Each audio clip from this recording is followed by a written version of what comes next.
He came to the pale heart tree because it did not belong there. In the red keeps tiny godswood.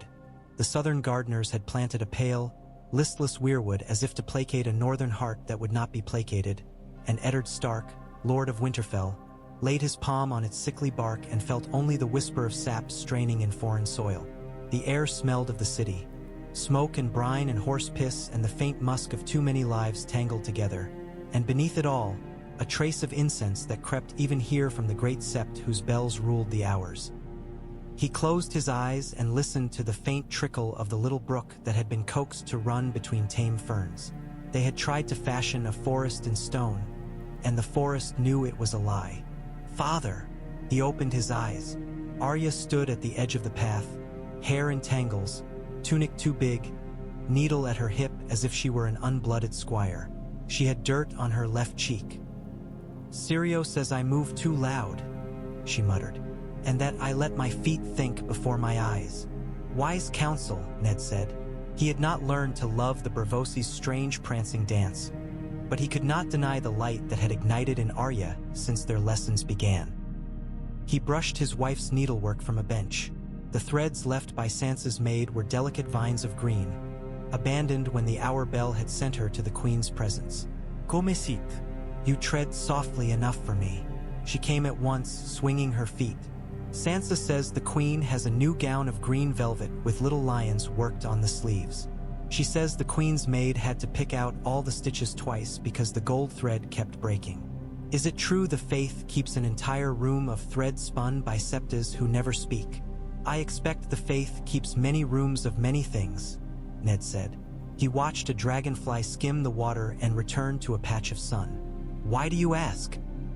"Because the septa says the seven see all false things," Arya said. Her toes scuffed the gravel and stopped when she caught herself. "She says the seven can unmake a marriage if it was made with lies. Can they?" He had not spoken to Arya of such matters, and wondered who had. She had the look she wore when she tested a blade for balance, as if gauging how far it would fly if she threw it. The faith hears vows. The faith blesses them. Sometimes the faith judges them. It depends on the truth and the telling. She scrunched her nose. "Syrio says the truth is a blade.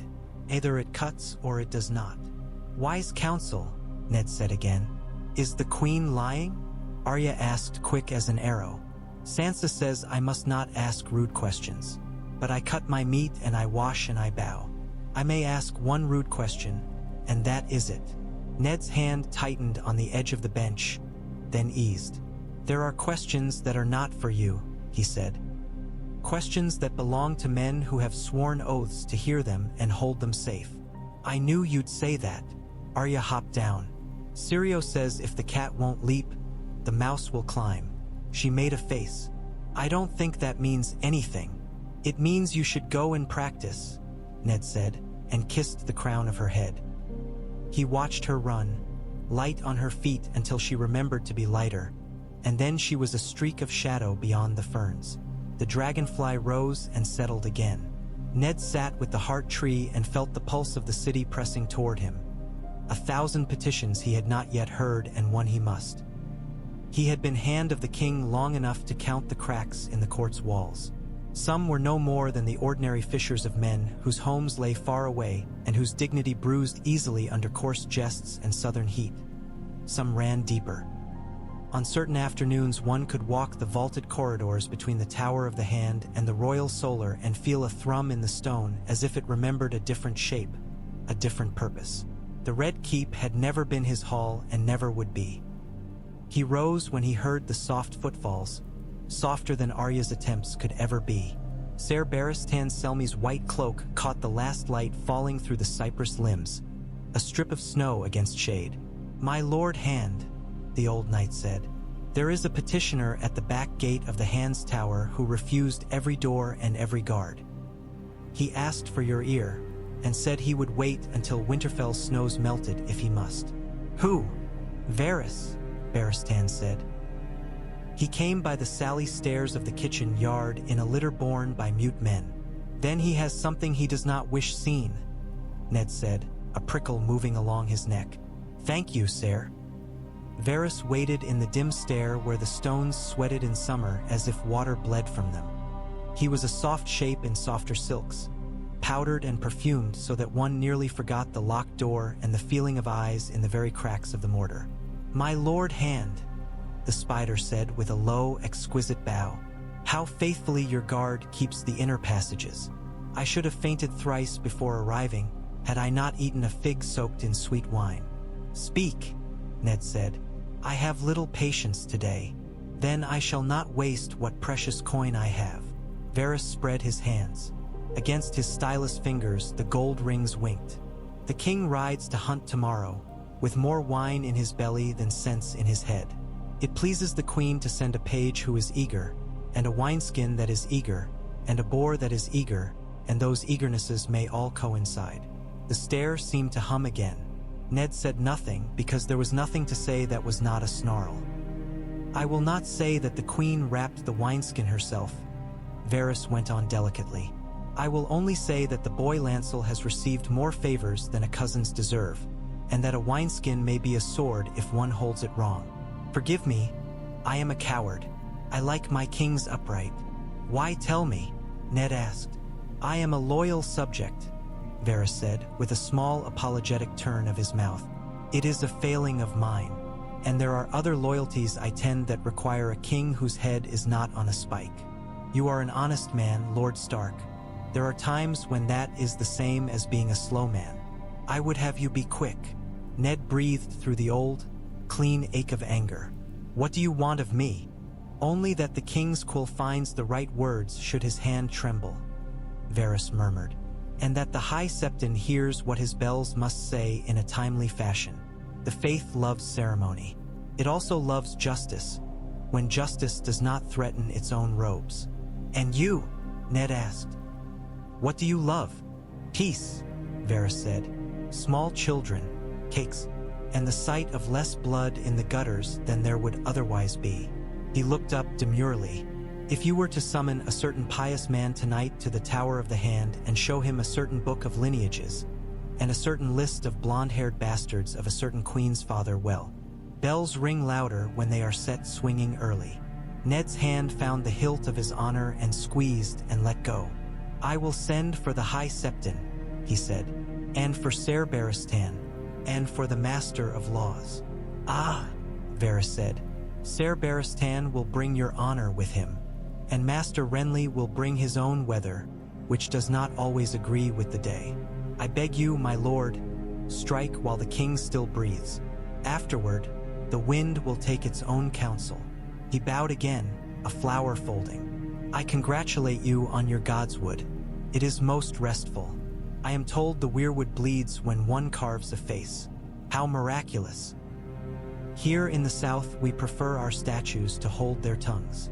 When the spider had decamped with his mute carriers and the whisper of slippers faded, Ned stood a long time, the stone cool under his palm.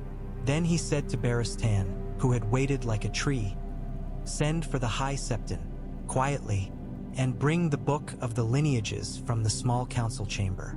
Have Pycelle brought too, and the Master of Coin." "No heralds."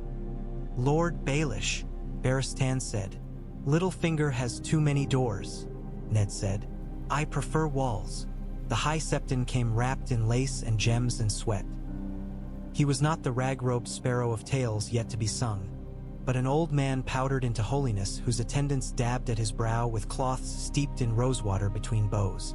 Pycelle came with 3 scroll cases to dissemble a library and the panting piety of a man who had climbed stairs beyond his interest.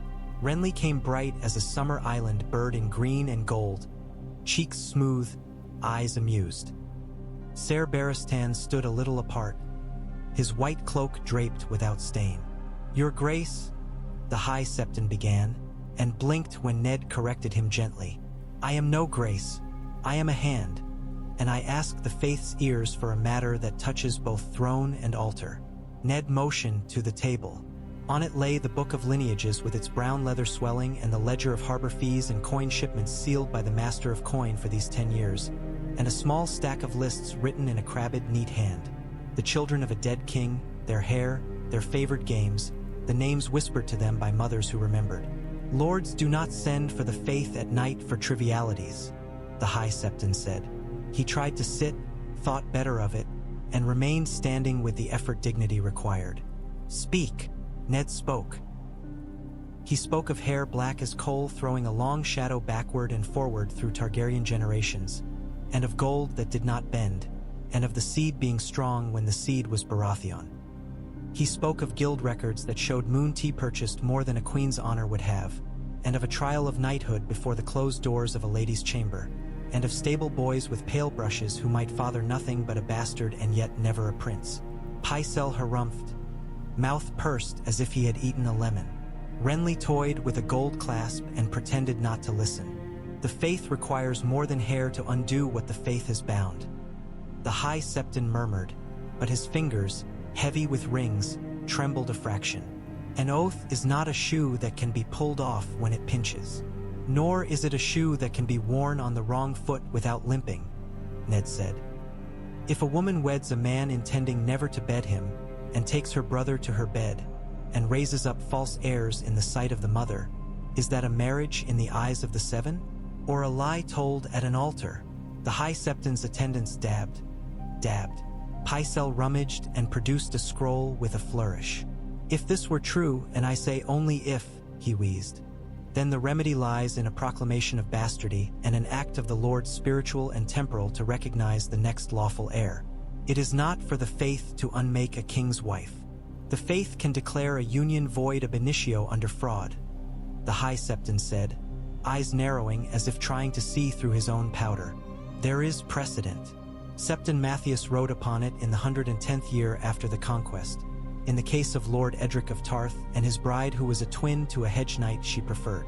But such a decree would provoke noise. Noise is better than war, Ned said. And noise is holy when it saves blood. What does the king say? Renly asked, finally still. The king rides to hunt, Ned said. He will return. The faith should hear our petition and consider its hour. The bells will ring soon enough. He saw Barristan's jaw tighten, and knew the old knight heard the fear threaded through the words. Varys had taught him, long ago when he first came to court, the art of standing still while running. Now he stood and listened to the High Septon quote aphorisms like cracked glass. He thought of Robert's laugh and the wine that had drowned it. He thought of Sansa with her hoop of flowers and Arya with her sword of needle, and of Jon at the wall with snow in his hair and the night in his eyes, and something that stirred beneath the ice in old tales when old Nan's voice went low, as if there were a season that was not a season but a judgment. Sire, he said at last to Barristan, you will ride with me at dawn to the king's camp. We will bring him home. Lord Renly, wake the Lord Commander of the City Watch. Bid him have his men stand ready to keep order in the streets, and send a quiet word to Sir Jacelyn Bywater. Tell him I would prefer his watchfulness at the gates, should there be any sudden coming and going. Bywater, Renly lifted an eyebrow. Janos Slint will not like his wrists measured. Let him not, Ned said. And Littlefinger? Renly asked too easily. Tell him he may sleep, Ned said, and Renly's mouth twitched. The High Septon lingered. If the king's hand should tremble when he writes, he said, and if the faith should hear bells in that trembling, we will be ready to listen. He touched Ned's sleeve, and for a heartbeat the old man's eyes showed the weight beneath the powder. You were married in the old god's sight, he said. It is strange to cut and stitch where the old gods would let a wound bleed. But I have sewn too long not to know when a limb will poison the body if we do not take it. Then keep your needle, Ned said softly. We will fetch the patient, and the stitch will be needed. They found the king smelling of wine and blood, and laughter turned to wheezing. The boar was magnificent and monstrous even in death, tusks bright with gore, hide bristling like a black sea under the sun. Robert had the beast's ear hacked off and clutched like a trophy, and his thigh was bandaged, and Lancel hovered with a face like milk gone sour. When Robert saw Ned, he tried to sit up too quickly and groaned, and the laugh came out of him like a memory that could not lift itself. Ned, he boomed, hand groping toward the cup. By the seven hells, the bastard put a tusk where it had no business. Ha! Give me wine, "No more," Ned said, and smacked Lancel's hand before the cup reached Robert's mouth. The boy startled and almost dropped it. Ser Barristan's expression did not change, but the guards at the tent flap glanced at one another. "Gods," Robert muttered, squinting at Ned as if to make him be two and then one again. "You grew hard in my absence. Good. I need a hard man. Ha! He was a fine brute. You should have seen it. I thought of you when he charged." He laid his head back, grimacing. "By the father's beard, the cooks will make a stew worthy of a song." "Leave us," Ned said, and did not wait for debate. The tent emptied like a skin emptied of wine. Only Ser Barristan remained, and he had earned that right in 10 different kingdoms. Robert watched him go with an old soldier's knowledge and then rolled his eyes to Ned. "Well, scold me. Tell me I should have ridden with fewer wineskins and more men. Tell me Cersei will weep and then claw." "Robert," Ned said. He took the king's hand where it lay, heavy and hot. He remembered younger fingers stained with grease and victory.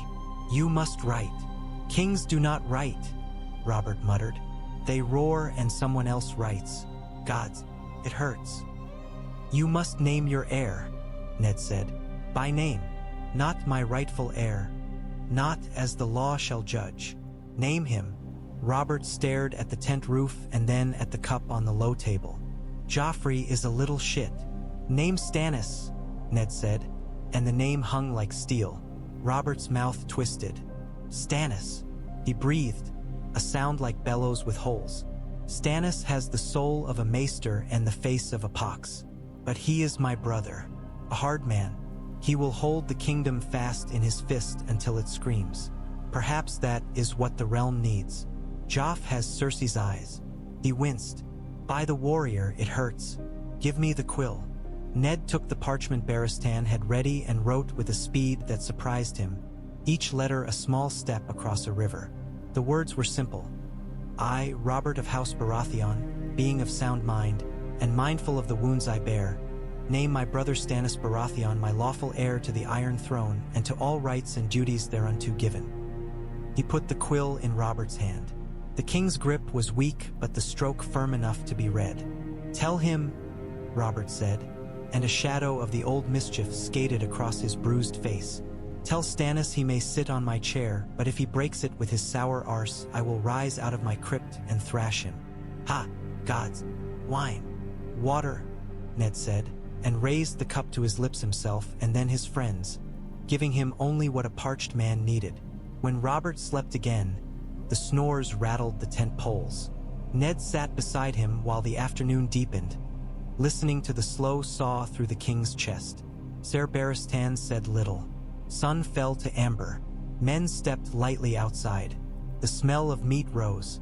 Somewhere a servant boy cried when a master cuffed him for clumsiness. Lancel peered in with damp eyes and slunk away. When the king woke near dusk, he was smaller. It was as if the boar had taken a share of him that would not grow back. He said a few things that mattered. Old things about Rhaegar and a hammer and a woman Ned would not let his mind touch. And then he said a few things that did not: blueberries in winter, a bawdy song, the word bed spoken as if it were a country. And then he sighed and went where bells do not reach. They wrapped him in linen at midnight. Ned stood outside the tent so that he did not have to stand inside, and he watched the night look at him.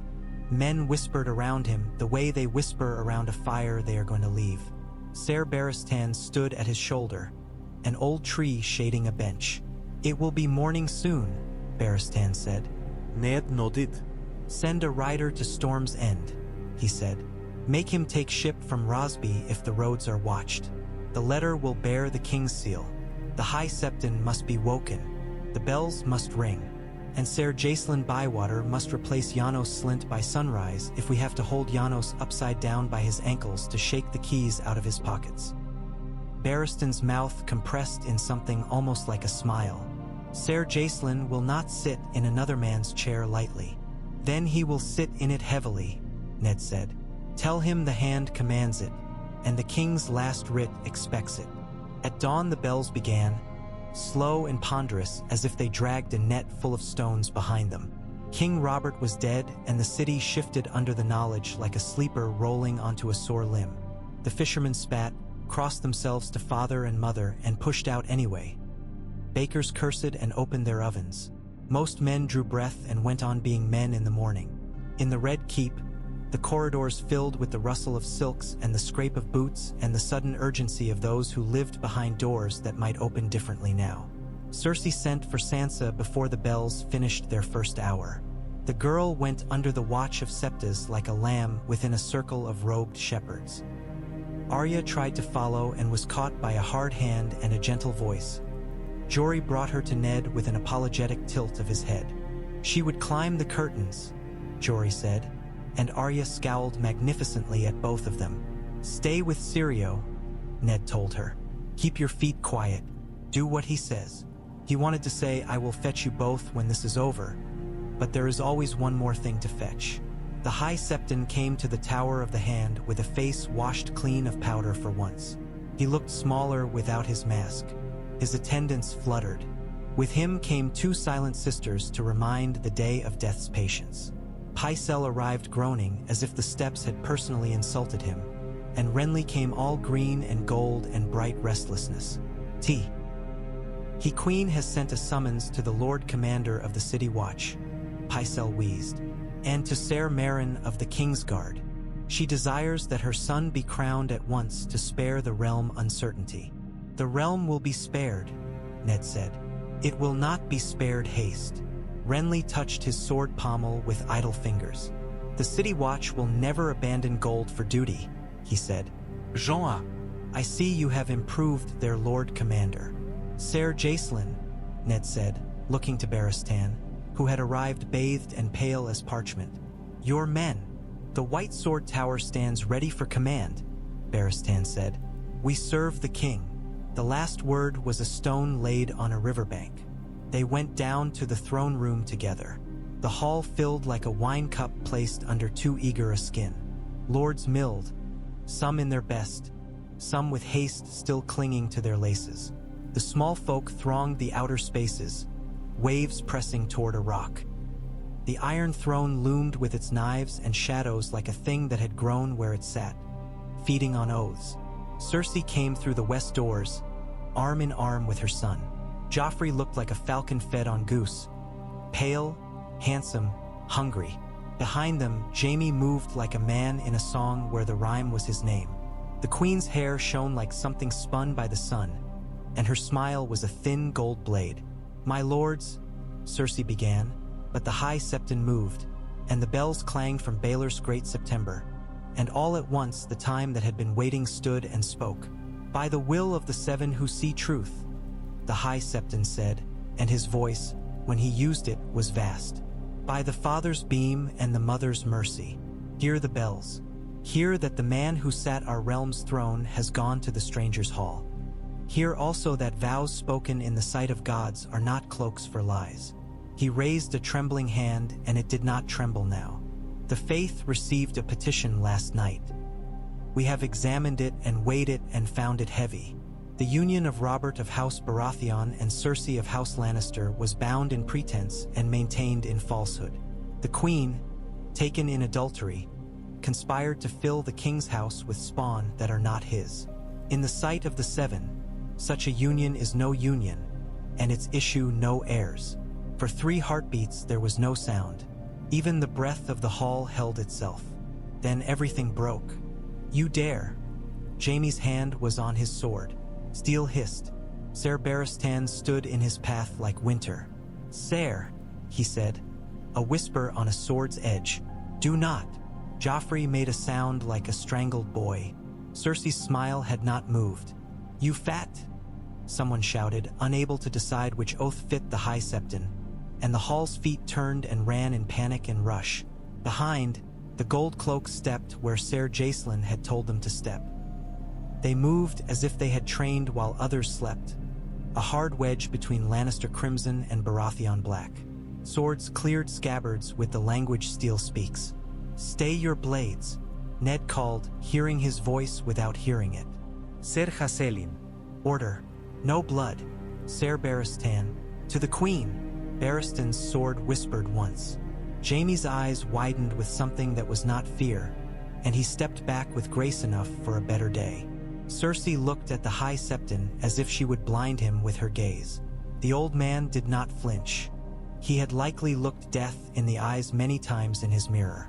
"The king's last will," Ned said, and the parchment rose like a dawn in his hand. He did not need to read it, but he did, each word a nail hammered. The seal of a stag glinted like an eye. He could feel the room shift, a ship in tide. To capsize or right itself, he could not tell. "Storm's end is far," Renly said in an undertone. "But ships move faster than rage." "Your son is not king," the High Septon told Cersei with a pity that made it worse. "Your marriage was an offense before the father and the mother, and your children born of uncle's seed are bastards in the sight of heaven and men. The faith will witness a new anointing when the rightful heir presents himself." "I am the queen," Cersei said. "I will be what I say I am." "You will be what is left," Barristan said, and there was no boast in it. The hall breathed again. They were going to live through this hour. Ned saw it like the moment a horse regains its feet in snow. Small steps. "Do not laugh, do not cry. Move." "Ser Jacelyn," he said, "escort the queen and her household to Maegor's Holdfast. They will be under guard. No harm is to come to them. Do you hear me?" He looked at Jaime to make sure the order's steel reached him as well. "No harm." The Lord Commander of the City Watch bowed as if he bent a tree trunk. "My Lord Hand," he said, and turned his men. The hall parted as the gold cloaks cut a careful path through. Renly leaned near. "Tywin will not swallow this," he murmured. "He will choke and spit spurs, and he has 1,000 men who sharpen those spurs every morning. Then we will sharpen the realm," Ned said. He felt a tiredness so deep it seemed a part of his bones, like old frost. The High Septon trembled when the hall was clearer, his breath whistling. "This was not for my pride," he said hoarsely to Ned. "They will say it was. They always do. They will say many things," Ned said. "You said what needed saying." Renly's eyes were bright as he watched the doors swallow Cersei's train. "You have cut the horse free of a cliff," he said. "We may yet tumble. We will right to Storm's End," Ned said, "and to Dragonstone, and to Driftmark, and to Oldtown, and to the Eyrie, though my sister by law will wrap my letters in milk and feed them to doves. The lords must be called to witness an anointing. If we make a king quickly enough, the realm may grow used to him before it remembers not to love him. Then begin to write," Renly said, and his mouth's corner crooked. "And do not forget to write to me. I do love to be asked to parties." Stannis Baratheon came ashore at Dragonstone like a man come home to a house he had always resented. Wind worried his cloak. Sea salt crusted his beard. Davos Seaworth stood a pace behind him with his onion badge and his eyes that missed nothing. And the Lady Celis lifted her chin and endured the air like a sermon. And their daughter Shireen blinked from under her hood to catch the shapes of gulls as if they were old friends. They had read the seal on the parchment and then read it again. Stannis did not change expression, but a muscle in his jaw ticked as if counting. "He would not write my name when he lived," he said. "He writes it now that he is dying. Dead." He corrected himself with a small annoyance at error. "Very well. We do what must be done." "Anointed by the High Septon," Celis breathed, already tasting the smoke of incense. "Before the seven who let my father die screaming on a storm-lashed tower," Stannis said, not unkindly, merely as one sets out ledgers. "A king's anointing eases what God asks of him later," a woman's voice said from the wind. Melisandre of Ashai stepped from shadow into light as if there had always been fire behind her. She wore red that clung and moved like flame. Her eyes were wells that reflected whatever they chose. "But it is the Lord of Light who anoints the world. You will see." Stannis did not bother to suppress his irritation. "Ser Davos," he said, "send ships. We go to King's Landing. Tell my lords to bring every man who can march and any priest who can keep his tongue. If they hurry, they may see me crowned." Davos bowed. When he rose, he said quietly, "Begging your pardon, your grace, my lord. I will put my seal to it, and we will see if it holds against the first storm." Davos cleared his throat. "Begging your grace's pardon," he said with the courage of a man who knows he has a place at his king's elbow. "Obsidian." Stannis shot him a look. "Yes, Dragonstone's glass," Davos said. "The myths make a great noise about it. The old tales say it kills things that steel does not. If tales are all we have, I would as soon arm every man on the wall with glass as with prayers. We have stores in the old mines and cellars. It will cut soft as a lover's kiss and break like a drunk's promise. But a blade that shatters after it kills is better than one that glances and lets a man die." Ned looked at him with a sudden, fierce gratitude. "Send it," he said to Stannis. "Send all you can spare and more. I will ask Winterfell's smith to rehaft the pieces with decent grips. We have wood." Stannis scowled. "I will not quarrel with a smuggler when he speaks sense." He glanced at Melisandre where she stood like a shadow that had forgotten to change with the light. "And my fire priestess will tell me that either the blades will shine or the men who carry them will. I will send both, and I will go myself. The king's place is where the realm's wall stands." Renly blinked. "You will leave the capital to ride to the end of the world?"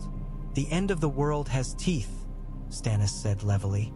"The capital has only tongues." Melisandre smiled to herself as if fire enjoyed a jest. Ned wrote with a will. He wrote to Lord Commander Mormont to tell him the king would come to the wall, that obsidian, which men of old had called dragon glass and men of new had called folly, would come by ship to Eastwatch under Davos's eye, that a royal charter had been drawn and the High Septon would bless a covenant of settlement, that the free folk might live under the crown's peace south of the wall if they swore oaths to the watch and gave hostages to the crown and the faith. He wrote to Winterfell to tell Maester Luwin to empty the stores of leather, fur, and salt meat and send them north as if winter were already upon them.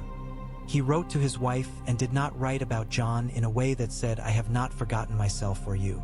When he was alone in his solar, he did one more thing he had not planned to do, and did not forgive himself for doing it until afterward. He went down a narrow stair into an older part of the Red Keep where the lamps were seldom lit, and he stood in a dorsal corridor outside a chamber that had once been Maegor's private workroom. Varys was already there, of course, as if he had come by some other passage. He smiled his small, sad smile. "My Lord Hand," he murmured. "I could not help but notice that the river of obsidian you wish to send north will be difficult to haul without men who know where to walk on ice." Ned did not waste patience.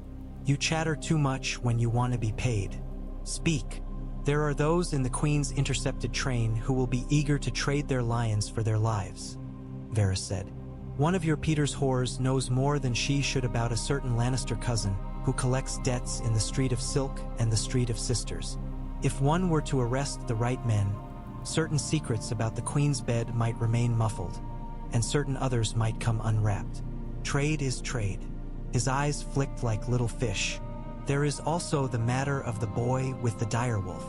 Ned's hand stopped in the act of reaching for the lamp shelf. "What matter? Do not mistake me," Varys said, and for once his voice almost warmed. "I have no taste for prophecy.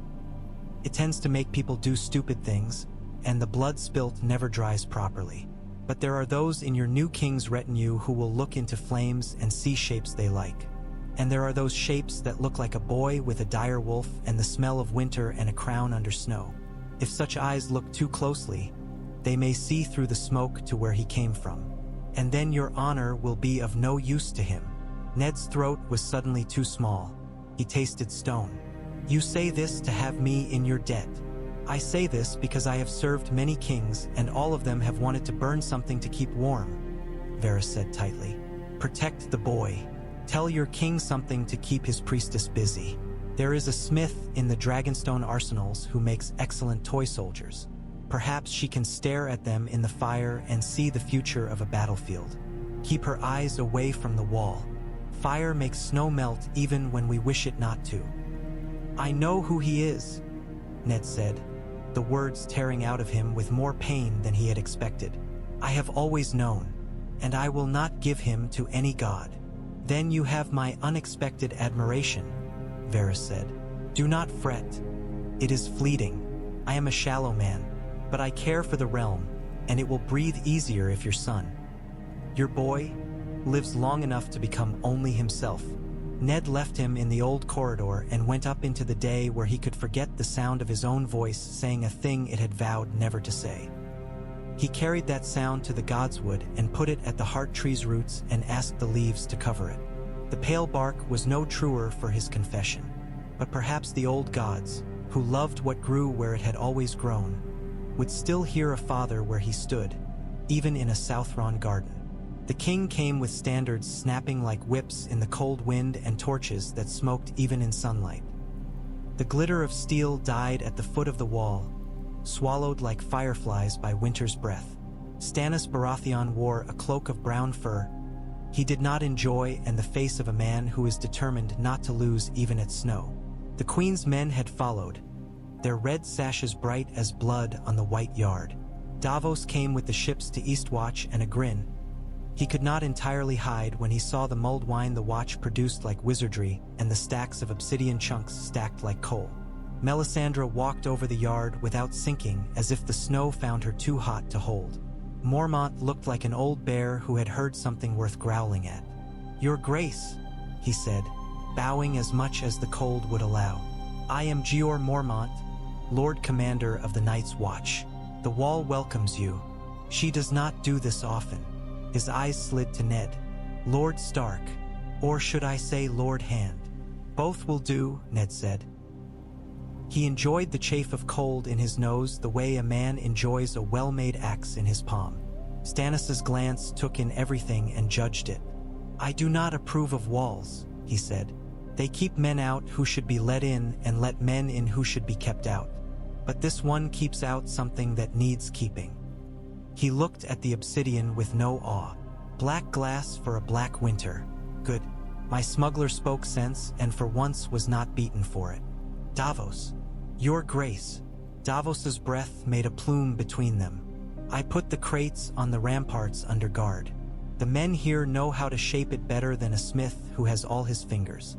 It will turn a blade once and break, but if that one cut is the only one you need, well." Mormont grunted. "We will give each ranger 2 daggers and each builder 1. We will sheath them in rawhide and pray the hides don't crack in the cold. We will bless them, too, if the gods take such finery." "The Lord of Light needs no blessing but his own," Melisandre said. She had a way of making every man turn his head whether he meant to or not. "But he enjoys offerings. Then he will enjoy the smell of drowned men," Mormont growled, and turned to Ned to hide his grimace. They stood at the edge together and looked north. The world beyond the wall was a great, sleeping animal whose sides rose and fell. Ned could not tell if it dreamed of teeth. He had brought men from Winterfell and from White Harbor, men who knew how a fire should burn when the wood was green. He had brought a sack of stories men told when the wind told stronger ones. "Father?" a voice breathed, and Jon stood before him, taller, leaner, the face sharpened by cold and work. He had ghost's eyes, though his own were not red. Ned wanted to take him into his arms the way he had when the boy was small, but he held to courtesy in the yard where so many eyes could see. "Jon," he said. "My lord," Jon said, remembering himself in the same breath. "We have orders from the Lord Commander for arranging to the Milkwater Fork. We have seen smoke there. And crows." Stannis's head snapped. "Crows? Ravens?" Jon met his gaze without flinching. "Crows that are not ravens, Your Grace. The kind that eat meat that does not run fast enough." "Enough," Mormont said. "We will speak of charters and hostages and oaths in the Solar and by the Black Gate if need be. For now we will let the king see that the wall stands and that the men upon it stand with it." Ned touched Jon's shoulder once, briefly. He felt bone and resolve and the swell of something else he could not name. He felt Melisandre's eyes watching as one watches a fire that has not yet flared. He wanted to take a torch and wave it in her face to see if smoke would turn her away. He settled for stepping between her and his son as they walked to the Old Bear's Solar. The charter was written in language that would not impress a singer but would hold water. The crown acknowledged the Night's Watch as sworn keepers of the peace over the lands of the Gift and New Gift. The free folk who submitted to the Watch's authority and swore before gods of their choosing to keep the king's peace would have leave to dwell south of the wall, to hunt under license, to gather wood by assignment, and to send their children to foster for a season among the northern clans, and in return to keep 2 hostages of good worth at Winterfell and at Eastwatch each winter. The Watch would adjudicate disputes with 2 oath-bound keepers of the peace, one from among the free folk and one from the north, sitting with a sworn brother as judge. Those who refused to swear would be turned back or, if they came by stealth and raided, treated as thieves and punished under the Watch's law. The king's ships would bring obsidian and grain. The king's men would bring axes and carpenters. The High Septon would send a letter of mercy that said nothing and everything. "I do not love it," Mormont said, after reading it through twice with his lip under one tooth, "but I love burying boys less." Stannis put his seal to it with an impatience that looked like hunger. "If it fails, we will say it was your idea," he told Ned. "If it succeeds, I will say it was mine." Ned smiled before he knew that he would. "As you will, your grace." Melisandre leaned over the parchment, her red sleeve bright as blood on snow. "This will not keep the cold from your bones," she murmured. "Fire will. I have slept in snows deeper than your stories," Ned said, and did not look at her again. They sent riders under fluttering white strips to manse raider scouts, and a horn was blown on the milk water that had not been blown in 5 generations, the signal for parley under oath. The men who went to carry it were chosen from among those who had once been free folk and come to the Watch by the old path. Their faces were maps of hard seasons. They rode with obsidian knives visible at their belts and empty hands raised. Mance came himself 3 days later. He wore a cloak pieced from 100 bits of color and fur, and he had a laugh that measured the room before it entered. Tormund Giantsbane was at his shoulder, and if giants had had smaller sons, they would have called him father. Behind them was a woman with a long braid and eyes the color of a northern river. She did not name herself. A boy with a leather horn slung across his back looked at everything with an impatience that said the world was too slow. "You send a king for a king," Mance said, nodding to Stannis as if to a rival who might be a friend if the day allowed. "You send a wolf for a man who used to wear a crow. I see no traps in the snow. Maybe I am getting old. Or maybe you are getting wise." "You talk too much," Stannis said. "Read the charter, or don't. This is the line. You either cross under the words or you cross under arrows." Mance read. He was not a man who had forgot how to move his eyes across a page. He chuckled once. "Hostages," he said. "You call them fosterlings. You Southerners always find soft words for hard knots. Call them what you like," Ned said. "We will send you ours as well." Mance looked up. "You would send Stark blood to sleep under skin tents in winter?" "We sent Stark blood to sleep in God's wood caves long before your great-grandfather learned to shape a horn," Ned returned. "You will not have Robb or Bran or Rickon. But there are boys and girls in Winterfell who are not my sons and daughters by birth, who love the snow more than their letters. They will trade stories with yours." Tormund made a booming sound. "Stories, the only thing that gets a man through a night colder than death's ear. I once told a story so long the sun rose and set twice before I finished." "Peace," Mance said with a gentle amusement that carried authority. He folded the parchment and slid it into his coat. "I will take this to my people. Those who like words will come. Those who like song will stay with me in the wild for as long as we can. The dead do not like song, though. They do not keep a beat." He glanced at the obsidian blades stacked on a table like black ice. "If the old tales are true, you will want to give a knife to every child old enough to carve a stick. I have seen a thing that looked like a man stand up from where the men left it with an arrow in its eye and walk toward a fire as if it had remembered nothing but walking. Sometimes a man's memory is good enough for dying." Ned did not let himself shiver. "We will have a sign hung at Queen's Crown," he said. "A white banner they can see from the road.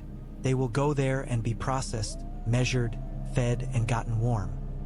The Watch will see to it. If they try to go around, they will go around," Mance said, as if quoting the wind. "But enough will go through if they can see smoke." "You will come to Queen's Crown yourself," Stannis said. And when you come, you will kneel, and you will swear to the watch, and I will witness it. So will my red woman, if she must be present." Mance's mouth twitched. "I have kneeled to women before," he said. "Some of them were worth the snow that got in my pants." He nodded at Melisandre with a delicacy that implied he had seen fire before. "I will kneel to a wall that has stood longer than any woman." Melisandre's smile was a red curtain drawn across a hearth. "Kneel to fire," she said. "It will warm you." "I kneel to nothing that demands kneeling," Mance said cheerfully, "except winter, and only when it sits on my chest." Stannis's frown deepened. "Spare me your northern jests," he said. "I have no patience for laughter when men die." "Then you will have a hard winter," Mance said without malice, and clapped Tormund on the shoulder. "Come, let us show these southern kings what hospitality looks like when the world tries to kill you for breathing." They made camp north of the wall at the last square of open ground before the deep drifts began. A tent of patched furs went up in a minute under hands that had remembered task under duress for years. Stew boiled, and the smell of thyme and salt pork migrated south like a bird. Tormund laughed until his beard had icicles, and Mance played a small bone whistle that made the snow listen. Men from both sides stood and did not speak, and then they did because stew is better with talk. The Watch's old brothers looked at free folk boys as if they had seen their own faces 4 decades ago. A girl with a torn sleeve and a proud chin who had an ashwood spear leaned next to Jon beside the fire as if she had always sat that way. Ghost lay between them like a red-eyed glacier. She looked at the dire wolf and then at Jon and then at the wall of darkness beyond the fire. "You have a shadow with a tail," she said, and smiled when Ghost ignored her. "His name is Ghost," Jon said. "I had a dog named Bite," she said. "He bit everything that moved until we had to set him free because we were hungry enough to chew our own hands. He bit a shadow once and I married him for a winter." Jon swallowed a laugh in a cough. "I am Jon," he said. "Ygritte," she said, and held out a hand as if there were no reason not to. He took it because there was no reason not to. Melisandre watched Ned watch Jon and considered the way men glow when they care for something they would burn for. She turned to Stannis and murmured in a voice that had made deeper men than he float toward it. "There is a light there. There are 1,000 lights," Stannis said flatly. "We are in a camp." But his eyes had followed, almost involuntarily, and his jaw clenched with a small decision. The first attack came at dusk 3 days later when the snow had crusted and the air had turned flat. Came like a wrong thought. A ranger shouted on the east flank and fell mid-cry with a cold shard through his neck. He bled steam. Before the steam could be thought about, a line of figures moved out of the spruce shadows with the inevitability of water. They did not hurry. They did not need to. "Back!" Mormont bellowed. His voice could be heard in storms and taverns. "Builders, light those trenches. Rangers, obsidian." The torches the builders had sunk in the pits caught with a humph of oil and pine resin and sent a line of fire across the snow that made the air taste of pitch. Stannis stepped into place like a stone. He did not shout. He did not need to. Every man within earshot felt his disapproval at panic and straightened. Davos unslung a shield he had not wanted to wear and found himself a sword from a man who did not need it anymore. Melisandre smiled and began to sing under her breath in a language that made Jon's scalp prickle. They came through the fire as if it were rain. The first of them was a thing like ice in a man's shape, and its eyes were the blue of irony. A brother of the Watch who had not believed in tales stabbed it through the breast with a bar of iron and had his sword shatter in his hand as if he had tried to strike the sea. The second was a dead man who had remembered his hatred better than his heart. There was a pale child behind them, but that could not be. Jon told himself this and could not make his heart stop saying it was. He had the obsidian dagger in his left hand and Longclaw in his right. He had promised himself 1,000 times that he would use the black glass only if steel failed, as if pride could make a blade stronger. "Now," Ned said, the word carrying without shout, and Jon moved. Longclaw rang like a bell against cold that was older than bells. The obsidian dragged the air with it. He stepped the way Syrio had taught his sister, though he did not know it, light-footed in snow that swallowed heavy men. The first thing he did right was remember not to look at the blue eyes but at the body's balance. The second was to duck, not because he saw the ice sword's path, but because Ghost tugged his sleeve a heartbeat earlier. The third was to put the black glass where a throat would be if the thing had once had a song. The blade slid and then stuck, and then the world disintegrated into a sound like frost fracturing on a window. The thing fell apart like glass left on a fire. Tormund, Mance bellowed, and Tormund hit a white with a hammer he had named after his second wife. The hammer did not kill the dead thing. The obsidian spike he kept in his beard did. He spat and laughed and cried and bled, all in one breath. Stannis moved like arithmetic. He cut when a thing came within the arc he had decided was his, and he stepped forward when stepping backward would have improved matters and therefore chose not to. His sword did less than he liked, and he did not waste time liking or disliking. When one of the blue-eyed ones came for him with contempt, a brother of the Watch who had served soup twice a day for 15 years without praise put an obsidian blade through the thing's elbow, and then Stannis finished what human arms could finish. Melisandre's song climbed. Fire climbed with it. The trench turned into a wall of flame. The air became something you could drink only if you wanted to choke. Ned fought the way winter builds, with patience and an unrelenting weight. He did not chase. He did not lunge at a thing he did not understand. He made a small fort around him and let the fort not move. When a white crawled over the fire like a stick that had changed minds, he cut its legs out from under it in 3 motions and then put a black knife into the spine where the old tales said men kept their luck.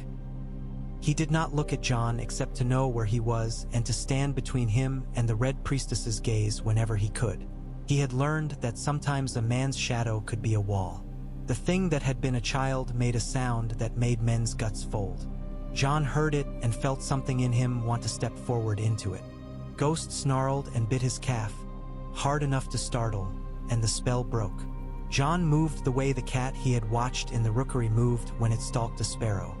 He put the obsidian into the child thing as if he were cutting a knot he did not understand. It came apart in a film of frost that turned to steam and was gone. Then it was over, not with a cheer but with men looking at one another to see who was left. The trench's fire had sunk into a dull glow. The snow stank like a tanner's yard. Mormont pulled a dead man's hand from his boot as if plucking a burr. Stannis grunted and wiped his sword and looked like a man cheated of an opponent by weather. Melisandre laughed once, delighted as if a story had just reached her favorite part. Mance stood with his hands on his hips and shook his head. "Well," he said to Stannis, not without respect, "you keep your pace. I will give you that." "I keep nothing but my duty," Stannis said. His eyes were on Jon, on the black knife in his hand, on Ghost's red gaze. Something old and ugly and calculating flickered in his face like lightning. "You there, boy." "Jon Snow," Jon said. He placed the obsidian on the table of the snow between them without thinking why. "A brother of the Night's Watch." "Snow," Stannis said, making the word a weapon. His eyes flicked to Ned and then to Melisandre. "Your Grace," Ned said, moving, stepping in so that the space belonged to him. "He is a sworn brother. The Watch's law holds him. And mine. And the Lord of Light's fires show me a boy with a wolf who walks where winter that is not winter comes." Melisandre purred, and if a purr could burn, hers would. "The Lord of Light can look elsewhere," Ned said, and his voice turned to iron. "If your god needs boy's blood to see, he is a poor god." Stannis's gaze snapped back to him. "I do not give boys to fire," he said stiffly. "I give men to duty." "Then give this man to his duty," Ned said. "He will keep this wall." Melisandre tilted her head, listening to a sound that was either the wind or her vanity. "Very well," she said with a smile so small it might have been a cut. "For now, the night is long. We will have time." Ned put a hand on Jon's shoulder and felt the tremble still in the muscle. He pressed. He did not know whether he meant the pressure as blessing or warning. Perhaps both. Queen's Crown smoked all winter. The old watchtower at its center, which had stood for centuries to keep nobody safe, became a beacon for a people who came out of the snow in lines as thin as hunger. By the end of the first month, there were tents south of the wall that made the white look like it had measles. Men who had never spoken a vow put their lips to the words of the king's peace because they wanted their sons to live to see a spring. Women who had never bent a knee bent them for stew and lived to raise their chins later. The watch tallied names until the columns and rows ran into each other. Renly would have laughed if he had come, but Renly had gone west with a bag of Tyrell promises and had not returned yet. He was a river whose banks changed hourly. Cersei's letters arrived like knives wrapped in silk. Tywin's silence arrived like an empty field that a man knows will be filled with hooves at some hour before dawn. The Aerie sent nothing but a cake in the shape of a mountain, which Sansa, who remained in the capital under careful watch and learned for the first time the taste of quiet, shared with Septa Mordain and did not laugh. Catelyn rode to Winterfell once to see the maps Luwin had made to keep track of free folk settlements and to tighten the laces of her patience. Then she rode back to Riverrun to sit with a father who drifted in water only he felt. She dreamed of Ned at a wall of ice and woke with her hands clenched in sheets. Tywin moved eventually like winter. He did not come at once. He sent men to the Riverlands to test waters. He let Lannister banners be seen on hills and then be not seen. He waited to see who would leap toward him and who would leap away from Stannis' lack of charm. Ned had guessed he would. He sent the Blackfish into the field with a handful of northern men and a handful of river men and instructions to fight only where a fight would cause no ripples. Brynden Tully knew how to fish for men's attention with an empty hook. There were other attempts to pick the realm apart. A whisper arose that Renly had been promised Marjorie, and that a green crown would look more handsome on a man with dimples. Stannis heard it and clenched his mouth and wrote a letter to Highgarden that said, without saying send me grain or risk starving a river full of southern mouths. The Tyrells, who counted their coins like bakers count loaves and liked to be seen to be generous, sent grain. They did not send Marjorie. That game would be played again in a different courtyard. The Faith, for all its lace, inflated its lungs and spoke with force. The High Septon pronounced a mercy of Queen's crown, a piece of theology so clever that even Maester Pycelle had to admit it might hold. He said the mother looks upon all children and the father upon all justice, and that to bring the free folk under law was to bring them under the Seven's gaze. He said no man steals bread when there is bread freely given for work, and that a child raised at a hearth is less likely to grow up setting hearths afire. He sent poor brothers and Septas north with bundles of linen and sanctified soup pots. Some died on the road and were buried under cairns with prayers that sounded like breathing. Some lived to sit with a free folk woman while she birthed a child under a sky that had never before seen the seven sign waved above it. Queen's crown changed.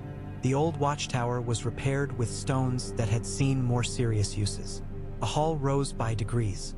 It could not be called a sept because the free folk spat at walls they were told to bow to, and it could not be called a godswood because the old gods would have sulked, but it was a hall where no swords were worn and no oaths were broken. The watch set a table there for judgment and bread.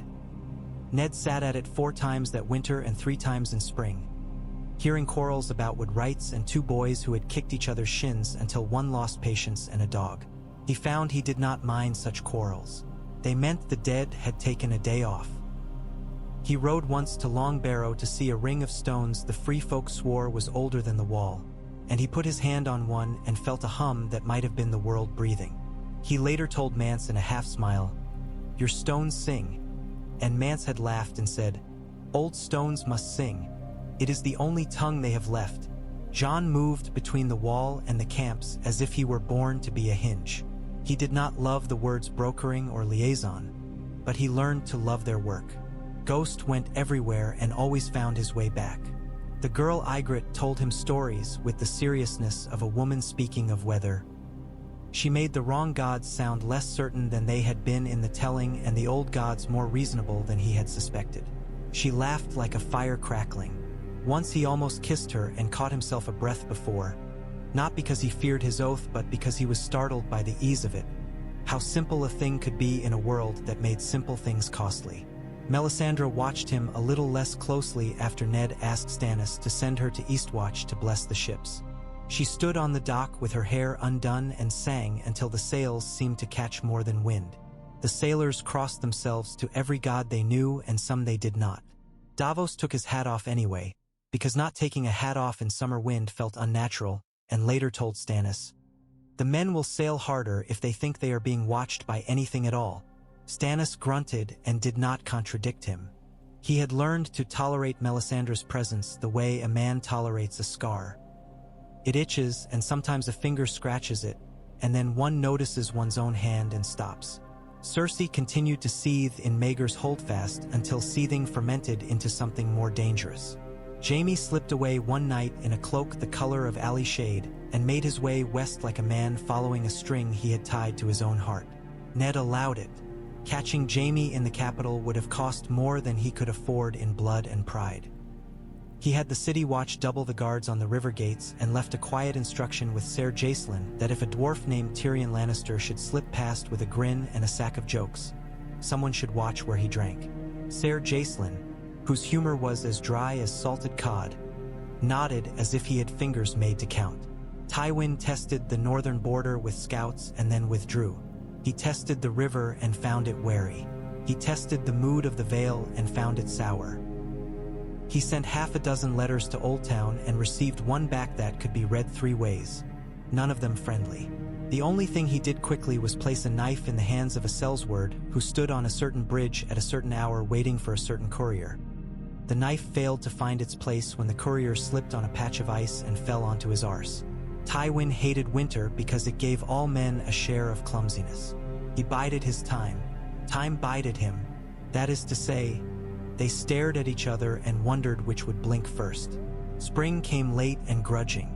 It came as a gray slush, then as meltwater that found old ruts and made them deeper, then as a miraculous afternoon when the air forgot what knives were. Queen's Crown stank of mud and sheep and the hopeful sweat of people lifting shingles in the sun. The first lambs stumbled on legs that did not belong to them yet. The wall melted a finger breadth and then remembered itself and ceased to try. Ned sat with Mance and Mormont in the hall whose roof did not leak in 3 places anymore and drank a beer that tasted of northern grass. They had lost men. They had sent boys to the earth whose mothers had imagined different names for them. They had set fire to a grove where the dead would not stay dead. They had taken hostages into Winterfell who had not forgotten they were hostages. They had done all these things and winter was not over and Tywin had not slept away his anger. And yet the hall's beams were sound. "You are the only lord I ever met who grew more human when he was made important," Mance said to Ned. Ned shrugged. "I am no more important now than when I taught my little boy to wear his boots," he said. "The boot does not care how much its wearer matters." "I had a boot once that thought very highly of itself," Tormund announced from the doorway, and everyone groaned in unison, which was the point. Laughter in the hall made the new wood creak. Afterward, when the hall had emptied and only the 3 remained, Mormont said, "There will be another attack before the summer finds us. They are not done testing our fence." "We will not be done raising it," Ned said. Mance rubbed at his chin. "I will not kneel to your king," he said. "He is not my king. I will do his peace while it suits us both." "You will not kneel," Stannis said from the doorway. He had come quietly. He did most things quietly when not bellowing. "You will sign, and you will give me your horn." Mance's mouth curved. "The horn? The one you claim will bring down the wall," Stannis said with deep skepticism. "I will have it. This way when you choose to betray me, and you will have to blow your nose in something less grand." Mance laughed outright. "If I had a horn that could make your wall kneel, I would not be here drinking your beer. I would be at the top watching you all scratch your heads. I am a singer, your grace. I do not need a horn to make a wall fall. I need a good story and a long winter. Then tell shorter stories," Stannis said, and left before anyone could decide whether to be offended. "He will never be loved," Mormont observed. "He does not mind," Ned said. "It will make the realm a less comfortable place," Mance said. "Sometimes comfort is where rot begins. Sometimes comfort is where children sleep. It is a hard thing to know which is which." Ned thought of Jon, and of a promise he had kept so long that it had become a part of his bones. He thought of Arya sliding like smoke between ferns she would never admit were pretty, and of Sansa learning to sew different stitches with her voice. He thought of Catelyn, whose hand held the realm together where no one saw the seam. He thought of a boy with a horn he did not have and a story he would not tell. He thought of winter and the work men make to meet it halfway. "We will learn," he said, "or we will freeze." There was one night, deep in spring's reluctant thaw, when Ned walked alone across the wall's top to the knot of dark at the center, the night fort. The old castle slept with one eye open, its stones sulking, its gatehouse sagging like a drunk who hadn't found his stool. He had never liked the place. Men told stories about kitchens with doors that went wrong and wells that went wronger. He did not believe in stories and he did not like them, a contradiction a Northman learns to live with. He was there because he had dreamed of Lyanna, which he never let himself do in daylight, and had seen her laughing with her hair in a pool of white petals that had been snow and were not and then were. He woke with the taste of iron in his mouth and could not sit still. He stood at the edge of the ruined gatehouse and looked down at the black gate the watch said was a door made of water and old oath. Some said it had a face if you were drunk enough to see one. He saw only black and an old patient trickle. The night felt colder there than anywhere else. Not a hunting cold or a housekeeping cold. A cold that belonged to a season before words. He closed his eyes and let it steal his warmth. "Lyanna," he said into the cold, as if the world would tell him whether the name still mattered. "I kept him." The cold breathed, which was ridiculous. He put his hand on stone, the way men do when speaking to gods that have no ears. "I kept him," he said again, "and I am keeping him still. Do not send your ghost to argue with me. I am a better liar than that now." He had not heard her laugh in years. He did not hear it then. He heard only the slow water and the whine of wind over gaps where stones had fallen. He missed Robert suddenly, fiercely. He missed the boy who had been in the man.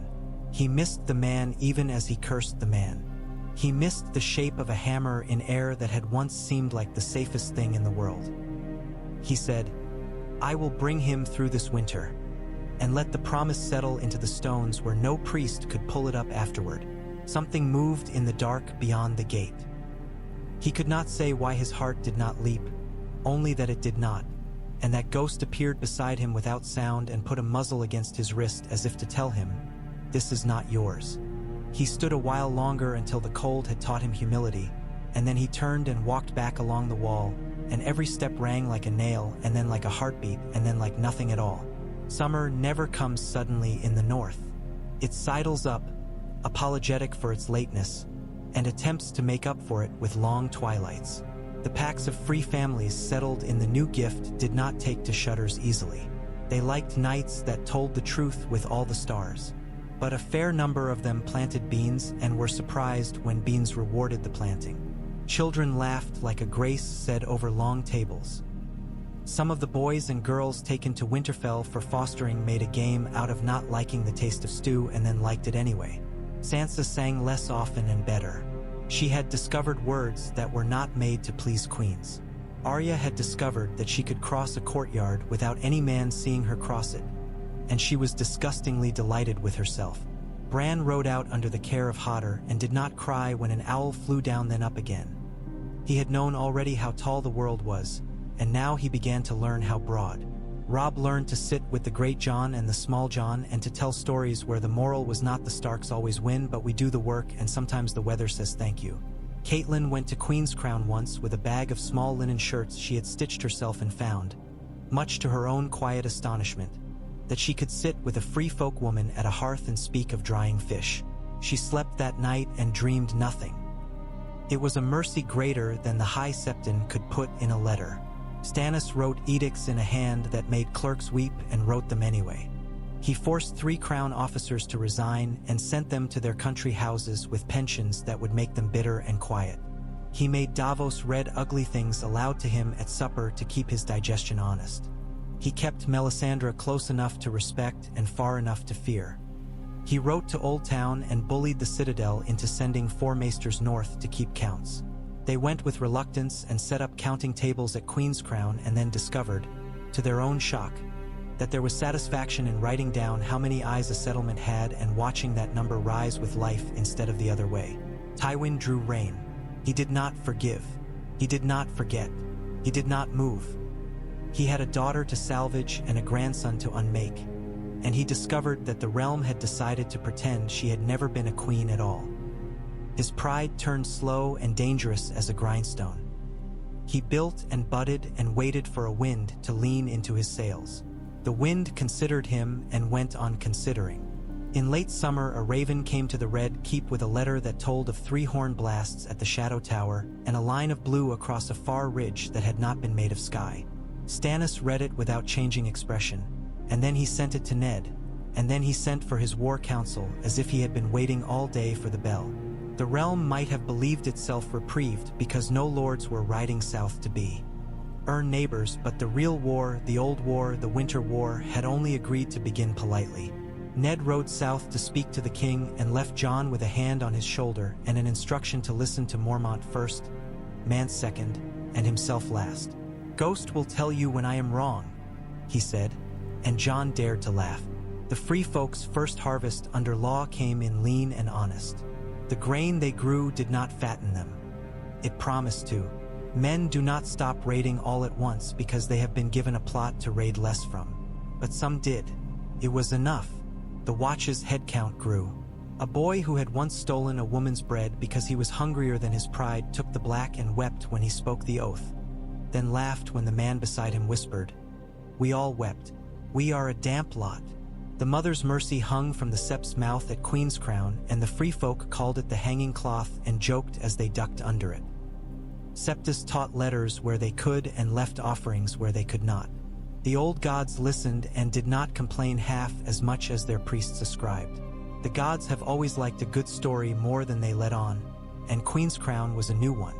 When Ned stood again beneath the pale heart tree in the Red Keep's Gods wood the next autumn, he pressed his hand to the sickly bark and felt the strain without rancor.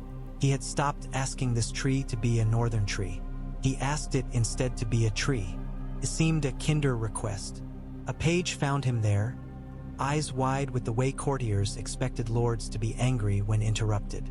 My lord hand, he panted. A raven from Castle Black. The Lord Commander bids you read it at once. Ned took the roll and broke the seal and read the words that made the air thin. 3 blasts. 3 blasts. The others move in force. Come. He closed his eyes. He thought of his father's hall in winter when the snow creaked alive under boots. He thought of Lyanna and of a promise in a tower. He thought of the boy he had sent north with a sword not his own and a destiny he did not believe in and a wolf that winked at him as if wolves had jokes men could not get. He thought of Stannis Baratheon, who did not laugh, and Melisandre, who laughed too much and at wrong things. He thought of Catelyn's hand on a linen shirt. He thought of Sansa's songs that had grown spines. He thought of Arya's steps soft enough to trick any man but her father. He thought of the free folks' halls where men and women told stories that were less afraid now than they had been. He thought of winter and its fairness. He went to the king. Stannis stood before a window with the city dearly displayed beneath him like a map he distrusted. He did not turn when Ned entered. We received the same raven, he said. I had Davos count the obsidian again. He always knows where the numbers hide. 3 blasts, Ned said. Stannis's mouth thinned until it might have been a cut. We will not make history by dithering, he said. We will go north with half the court and all the soldiers whose tongues I trust. We will leave Renly to sit on a stool and play king for the small folk who cannot tell the difference as long as their roofs do not leak. We will take Melisandre because she is a torch in a world of darkness, and I am not fool enough to throw away a torch when the night is too long for my taste. Your Grace, Ned said, and it was not courtesy but recognition. The preparations began at once in the way of preparations for a storm men had always spoken of but never seen, with urgency and with foolishness, with plans that were good and plans that were not, with men who shouted about boots because shouting about boots made not shouting about fear possible.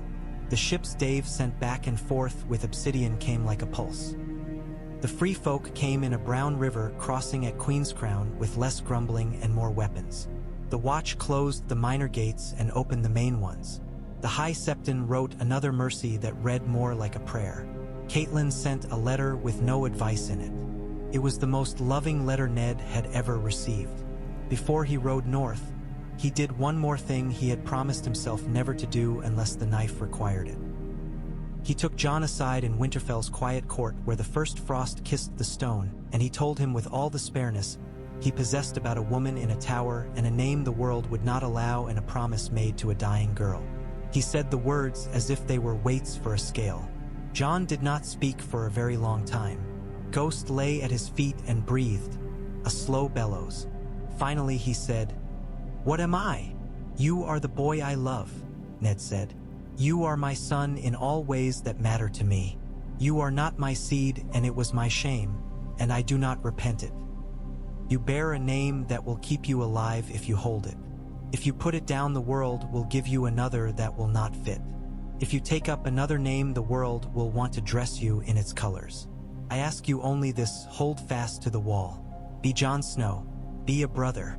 If any king named Baratheon, or any queen with a crown of flames, or any lord with a lion in his mouth asks more of you than that, show them your oath, and show them your knife." Jon looked at him with a gaze that had learned to find warmth in cold. "You kept me," he said, as if the words were as important as any name. "Then I will keep what you have made. Father." They embraced as men who wear swords and know where to put their arms to stay safe. Ned put his hand on the back of Jon's head and remembered a little boy who had slept with a dire wolf pup in his cloak because he could not bear for it to cry alone. When they parted, Ned felt the world shift by another hair. It made him smile, a little.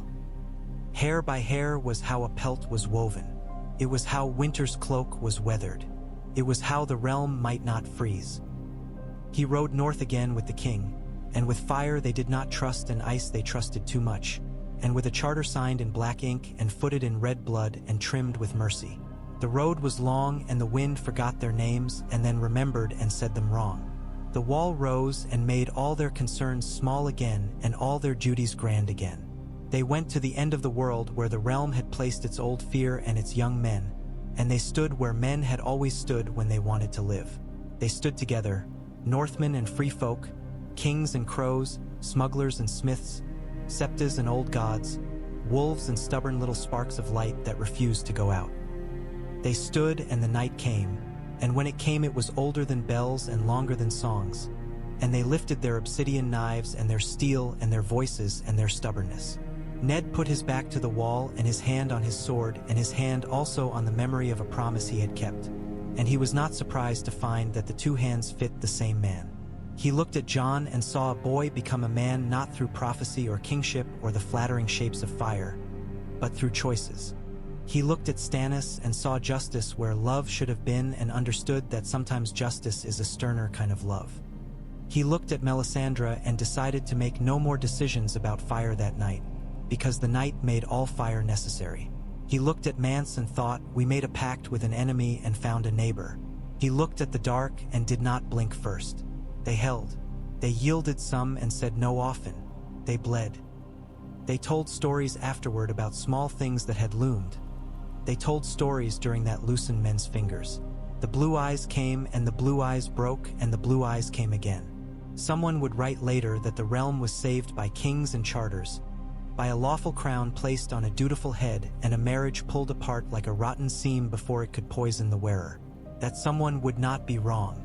But in the hall of Queen's Crown, when the winter finally breathed out and the stew pot did not empty before it filled again, a free folk child sat at a table with a northern child and told the story as if it had been a shared bowl. And that too was true.